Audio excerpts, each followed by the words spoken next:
Howdy! Today we're going to learn how to calculate the required force to get an object to roll up a slope, or in redneck terms, how much force you need to get your rig up a particular hill.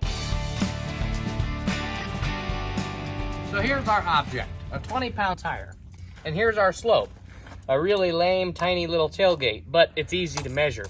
So I want to know how much force is required at any given point on the ramp, because it's a linear slope, for me to roll this tire up this ramp.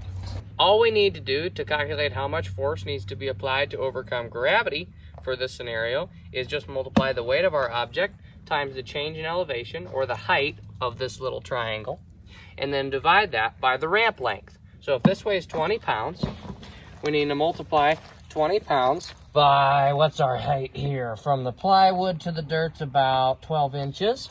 And then we need to divide that by the ramp length, which looks to be about 46 inches. So you have 20 pounds for the tire times the change in elevation, which is 12 inches, divided by 46 inches for the ramp length, and you get about 5.22 pounds of force required to overcome gravity. Now the cool thing is the units of the height and ramp length don't actually matter because they cancel each other out, right? You start with 20 pounds being your units, and then you multiply by inches or feet or meters or centimeters or whatever, and then you divide by a number of inches, feet, or centimeters or whatever, and those units cancel out. So all you have at the end is your starting units, the pounds. Now, if you don't need to be really accurate, or maybe friction isn't a big deal in your particular scenario, then you can go ahead and stop there.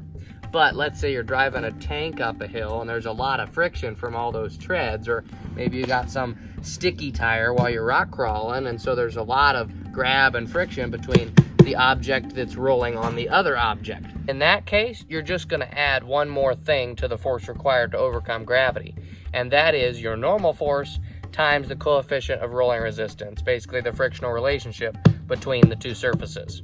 In order to find normal force, we just need to multiply the original weight of our object times the change in domain, or the length along the ground. And that looks like it's about 44.5 inches. And then we need to divide that by, once again, the ramp length, or 46 inches. So we multiply the weight, 20 pounds, by the length along the ground, and then divide it by the ramp length, and we get about 19.3 pounds of normal force. Then we need to multiply that by the coefficient of rolling resistance, the frictional relationship between this object and this object. Now, you're already going to need to know this. There are some ways to calculate it, but they're not very accurate and very difficult if you want to get a very accurate measurement.